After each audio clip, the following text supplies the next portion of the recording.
So right now, around the country, the GOP is working hard to keep kids ignorant. Why? You might wonder. Why do they want children ignorant? Well, that would be because if you have education, if you understand how the world works, one thing you do not do is vote for the grand old party. You don't vote Republican. They've known this for a long time, and they've just become explicit with it of late. Most recently, it's taken the form of defunding libraries. If you support the GOP now, what you support is defunding libraries. Let's have just a quick look at the website called Democracy Now! They did an article on this. We're going to start off with their coverage. Missouri Grand Old Party votes to defund libraries amid a nationwide Republican crackdown on libraries. Let me just stress this. Missouri, and if you are from there, this is a moment to feel shame. Missouri has voted to defund libraries. Okay. Let's have a look at the contents here. In Missouri, the Republican, by the way, it was in retaliation. We're going to get there. In Missouri, the Republican-controlled House on Tuesday approved a budget that completely defunds public libraries. The move came in response to an ACLU lawsuit filed by the Missouri Association of School Librarians and the Missouri Library Association, challenging a recent law that bans certain books. The measure has led to the removal of over 300 books from school libraries, many with LGBTQ characters and social justice topics. Missouri Democrats have denounced GOP censorship. This is State Representative Peter Meredith. Representative Meredith says, I feel like we're starting to live in a dystopian future from like 1984 or Fahrenheit 411 or whatever, 451, thank you. Why we're talking about the book bans from the government and the government being mad at librarians as the threat to our kids and defunding public libraries. That's the real world here today in Republican-led Missouri. Meanwhile, in Texas, and we're about to get to a video of this coverage, Llano County officials are considering shutting down the local public library system after a federal judge ruled the banning of some dozen books, mostly for children, is unconstitutional.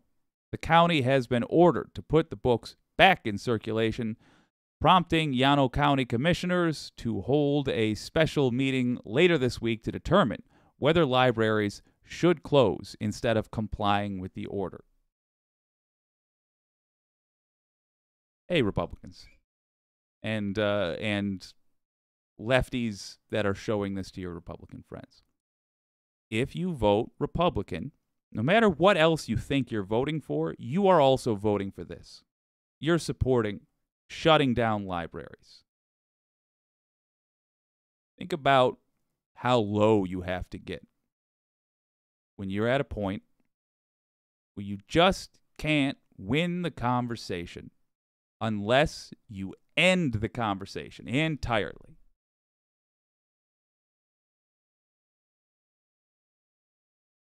You're at a point where you're defunding libraries. Is that you? Quick mirror check. Hold that up to yourself. Is that you? Are you okay with being anti-library? Sure seems like you are. Oh, but we got more on this. Of course, of course, of course. You see,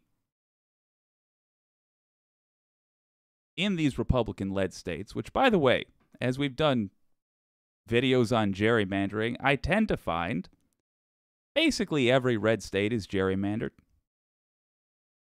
You might want to ask yourself why that is, why you can only maintain power. I mean red-led states.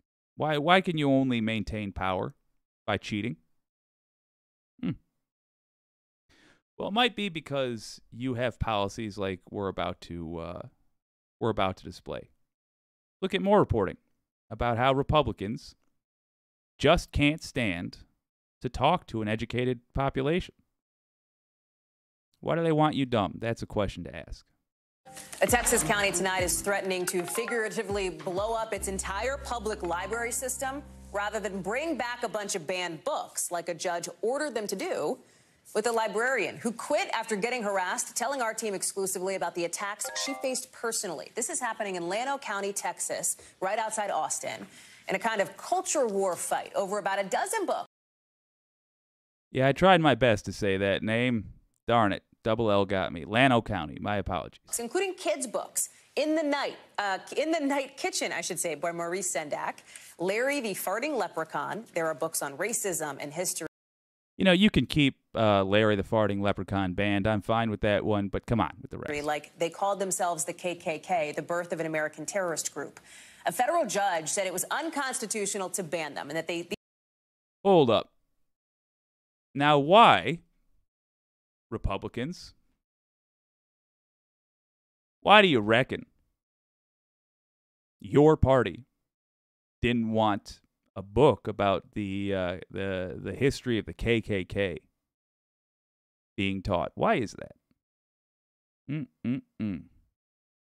Yeah, to quote a middle-aged church lady, That's a bad policy, and you should feel bad. These books needed to be put back into circulation. So tomorrow, the county's commissioners are holding a special meeting to decide whether to shut down their libraries altogether and fire the librarians. Not everybody in Llano is happy about that. And some of the locals who originally sued the county over the book bans are planning to show up tomorrow at that meeting. Here's what that former librarian tells us about tomorrow's vote. Cartoon butts and farts are not pornography. LGBTQ issues, race, classism, those are things that these children are going to encounter out in the real world. And why not encounter those in a book? Aaron Gilchrist is joining us now here in our Washington studio with more. It's good to see you, Aaron. So walk us through how we got to this point where this county seems to be basically saying, well, if you can't ban the book, get rid of the whole library. Yeah, it's going to be a packed house on both sides of this issue at that meeting tomorrow night. So this basically started back in December of 2021 when the county decided that they were going to dissolve the library board. They put an advisory group in place of that board and then took about a dozen or so books out of circulation. You had a group of citizens, library card holders, who said, no, we can't stand for this. They filed a federal lawsuit. They said, you know, this is a free speech violation. This is a 14th Amendment due process violation because there was no notice that these books were being taken out of circulation. And they said they were really targeted because of the content in these particular books. The judge just last month issued an injunction that said, yeah, we don't think this is going to hold up against constitutional muster. So put these books back in circulation. They did that for the most part with most of these books at the end of March. Hey, Republicans. Have you noticed that anytime you win in court, it tends to be a Trump-appointed judge? And even then, you tend not to win in court. Have you noticed that judges appointed by other Republicans, George W. Bush, George H.W. Bush in some cases, I mean, there are people that have been sitting there for a real long time. Clinton, Obama, Biden, everybody except Trump seems to rule against MAGA-style decisions. What does that tell you? What does that tell you about the legality of them? This judge just said it was unconstitutional to get rid of these books. What does that tell you? What does that tell you, huh? That's me sarcastically, desperately trying to get Republicans to think. I'm not going to keep addressing Republicans. We got a mostly left-leaning audience. I want to show you the kinds of questions we should be asking of Republicans. At the end of the day, the scum that does this are supported by a voting base which, if they don't necessarily support this stuff specifically, they tell themselves that this stuff is acceptable to achieve the greater game plan, whatever QAnon supplied thing that is. And you know, it's usually not so dramatic as a conspiracy theory. It's usually like, yeah, I guess I don't like the principle behind this, but the thing is, we got to get rid of this pornography. You got to ask them these questions. You have to make them take responsibility for this behavior. And truly, you don't have to engage in a massive debate. You just have to ask questions. So we're going to keep going with that, but understand, really, folks who are sane, you're who I'm talking to. Just make yourself, when you watch some of this extremist news, the news of what the wildest, least American, most nefarious politicians are doing, which, by the way, is largely at the local level. When you see this, ask MAGA, anyone who is MAGA in your life, ask them how they dare support this behavior and treat them exactly how you would treat me or anyone else in the chat if they said they do support this behavior, because there is no reasonable way to support this. It doesn't mean get angry at them, but it does mean be firm in your principles. You can disagree without having it be an argument, without it being a fight. You just ask the questions. How possibly can you support this behavior? Fast forward to the last few days here, and you had somebody at a meeting, a county meeting, who said, you know what? If we can't keep these books off the shelves, just close the libraries altogether. See ya. Right. And so that's where we get to the meeting that's coming up tomorrow to see if that happens. Is it going to pass? What do we think? I mean, do you think they're really going to shut down the library system here because of this fight over banned books? So one of the in this lawsuit, one of the pieces of evidence that was that they came across in discovery was an email, rather a text message from somebody on the advisory board to another person that said essentially the judge, the county executive, says he'll shut down the libraries rather than let this porn back onto the shelves for kids to have access to. Just look at those titles.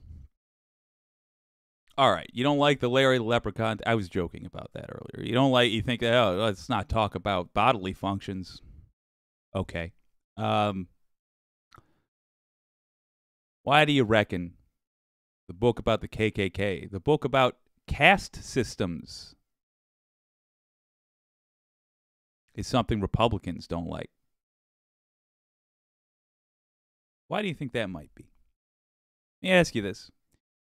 If we had a caste system in the United States, what might it look like? Might it be really, really difficult for somebody in the lower caste to make their way into the higher caste? Do you know what a caste system is? MAGA voter, I bet you don't. Remember, the GOP wants peasants. If they could undo the invention of the printing press, they would.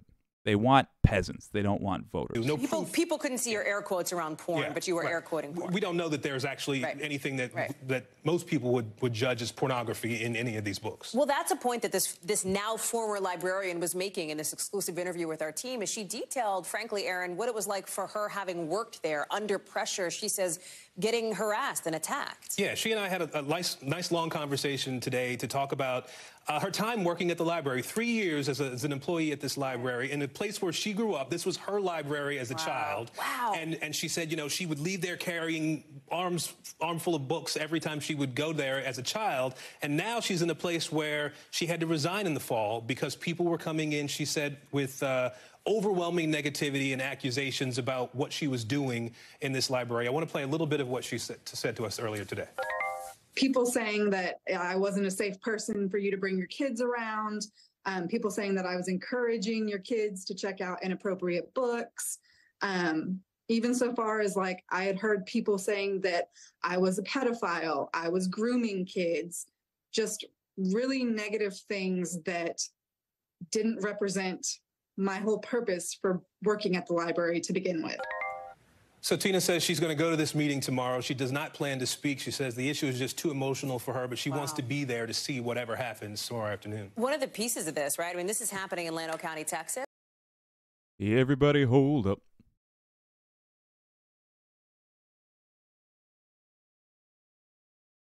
I do think there's an advantage to how not professional I was back in the day. You know, I see Midas Touch, for example, and I adore Midas Touch. In fact, I adore Midas Touch for the fact that they have people with a level of expertise on the topics they're talking about that is just unmatched by anybody else.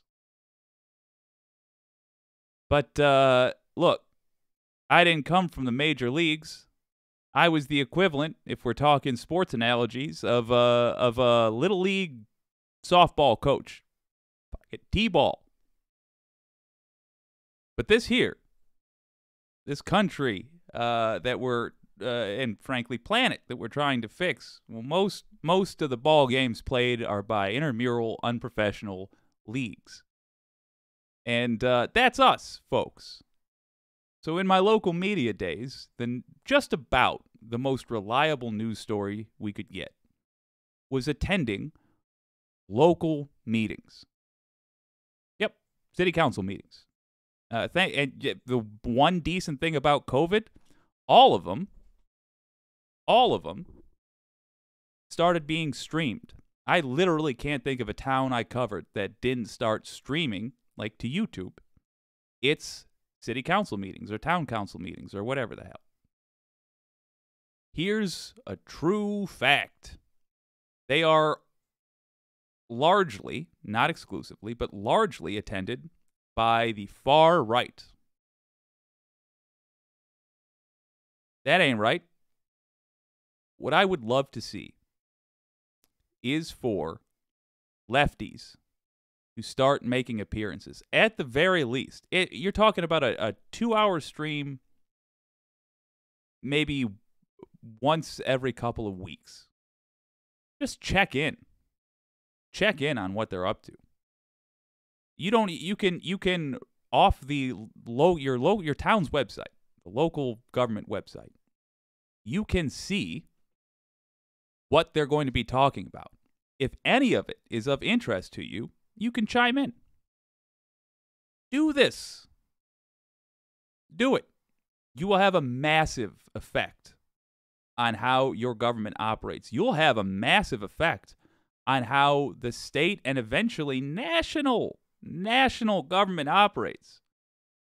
You want to know where the Overton window is primarily established? It's not in the White House. It's in wherever your town council meets. The biggest issue the left faces right now is that we're unfamiliar with the levers of power, and the right is extraordinarily familiar with them. It's just part of their culture to call and complain to their representatives. It's just part of their culture to write angry emails and letters to their representatives. It's just part of their culture to show up to town council meetings. It's just part of their culture to run for the school board. And as a result, because they've made politics part of their culture, as a result, the far right has a disproportionate hold on the levers of power in America. Let's take those away from them because they have demonstrated they shouldn't have them. Show up to these things. And by the way, once in a while, somebody knocks it out of the park at one of these things and they go viral. That could be you. Go viral. Not because you want to be popular. Not because you want an internet, social media, blah, blah, blah. But because it'll do some good in the world. It is also part of a broader national conversation and issue that people are having, I think, in lots of places around the country over what's appropriate, what, say, parents should have versus, let's say, librarians or teachers. I mean, this fits into a bigger so-called culture war issue. Yeah, it really does. We've been looking at and hearing about these book bans in different places around the country for a couple of years now, really. And we particularly looked at some data from PEN America. It's an organization that supports literary and I need to accept a piece of shame here. Michigan has between, what is that? Oh, it's not as bad as I was thinking. That's a weird way to to code that. Wait a minute. Let me see this here. Is Michigan the 26 to 50 bands? I don't get what 51 to 250. Why is that pure white? That's a terrible, terrible way to chart out this map. Good God. Anyway, I'm gonna be optimistic and say Michigan has 26 to 50 bands, as does Wisconsin. That's a crying shame. I will attend to that. You have my word, as your old pal Jake. We're gonna address this again in the future. There is no excuse for that. Free expression, and they track book bans, school book bans, school library book bans in particular. So you're looking at a map here in 21-22, that school year, there were 25. Also, praise where it's due. If you're from one of those states with 0 bans, good job. Good job. Louisiana, that deserves some credit. Surrounded by right-wingers. Literally surrounded. And yet you've managed to hold your head high in this era. Good job. 500 book bans impacting about 1,600 different titles. You see there primarily Texas, Florida, Pennsylvania, Tennessee, some of the places where we see most of the book bans in that particular school year. And we talked to the folks at PEN America about the growth in these bans. Listen. Unfortunately, what we're seeing is that what started as a conversation, or at least a movement attacking public schools, has in many states now become about public libraries. And we should mention, too, Hallie, that we did reach out to the county executive there, the county judge, and some other folks who are defendants in this case, and they didn't return our calls. I was going to ask you. Yeah, but we'll be watching the meeting tomorrow. We sure will. We'll have you back. Let's book you now. Thank you, Aaron Gilchrist. Good to see you. Appreciate it.